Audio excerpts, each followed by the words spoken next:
Nalgonda, Khammam, Warangal teachers MLC polling ప్రశాంతంగా ముగిసిన వెంటనే ఆ బ్యాలెట్ బాక్సులను మొత్తం కూడా ఏదైతే నల్గొండ అర్జాల బావి రిసెప్షన్ సెంటర్ కూడా తరలించినటువంటి పరిస్థితి కనపడుతుంది. మొత్తం అర్ధరాత్రి 2 గంటల తర్వాత కూడా మొత్తం కూడా 3 జిల్లాలకు సంబంధించిన బ్యాలెట్ బాక్సులు మొత్తం కూడా భారీ భద్రత నడుమ కూడా ఇక్కడికి వచ్చినటువంటి పరిస్థితి ఉంది. ఎన్నికల రిటర్నింగ్ అధికారి జిల్లా ఎస్పీతో మొత్తం కూడా ఆ స్ట్రాంగ్ రూమ్లకు కూడా వచ్చిన బాక్స్ అన్నింటిని కూడా ఆ స్ట్రాంగ్ రూమ్లో ఏర్పాటు చేసి సీల్ చేసినటువంటి పరిస్థితి కనబడుతుంది.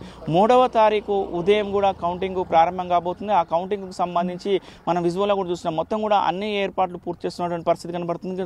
ఆ బారికేడ్లతో కూడా మొత్తం కూడా లోపల టేబుల్స్ మొత్తం కూడా 25 టేబుల్ని కూడా ఏర్పాటు చేసిన పరిస్థితి కనబడుతుంది. కౌంటింగ్కు మొత్తం 25 టేబుల్లు ఏర్పాటు చేశారు. మొత్తం కూడా ఏదైతే బ్యాలెట్ బాక్స్లో ఉన్నటువంటి బ్యాలెట్ పత్రాలను కూడా అన్నింటిని కూడా తీసుకొచ్చి 25 కట్టగట్టిన తర్వాత వాటన్నింటిని కూడా ఏదైతే 25 టేబుల్ ఏర్పాటు చేశారో 25 టేబుల్ల మీద కూడా పెట్టి ఆ కౌంటింగ్ ప్రారంభించనున్నారు. ఈ కౌంటింగ్ కూడా మొత్తం కూడా ఎవరైతే కౌంటింగ్లో పాల్గొనే సిబ్బందికి కూడా పూర్తిగా శిక్షణ ఇచ్చినట్లు కూడా రిటర్నింగ్ ఎన్నికల అధికారి జిల్లా కలెక్టర్ ఇలా త్రిపాఠి అదేవిధంగా జిల్లా ఎస్పీ శరత్చంద్ర పవార్ కూడా చెప్పిన పరిస్థితి. మొత్తం కూడా ఆ కౌంటింగ్ మాత్రము పూర్తి భద్రతా వలయంలో ఉంటుందని కూడా చెప్తున్నారు. ఎక్కడ ఇబ్బంది లేకుండా కూడా అన్ని బందోబస్తు ఏర్పాటు చేశామని కూడా ఎస్పీ ఇప్పటికే చెప్పినట్టు పరిస్థితి. మొత్తం కూడా రాత్రి 2 గంటల వరకు కూడా ఎస్పీ కలెక్టర్ ఇక్కడనే ఉండి పరిశీలించినటువంటి పరిస్థితి. మొత్తం కూడా 3వ తారీఖు ఉదయం 8 గంటలకు మాత్రము కౌంటింగ్ ప్రారంభం కాబోతుంది. కౌంటింగ్కు సంబంధించిన ఆ పాసులు ఇష్యూ చేస్తున్నటువంటి పరిస్థితి కింద ఎవరైతే పాసులు ఉన్నారో ఏజెంట్స్ ఏదైతే అభ్యర్థుల ఏజెంట్లకు పాసులు ఇష్యూ చేసిన వాళ్ళు మాత్రమే లోపలికి అనుమతి ఉంటుందని కూడా చెప్తున్నారు. ఎవరికి కూడా అనుమతి లేదని కూడా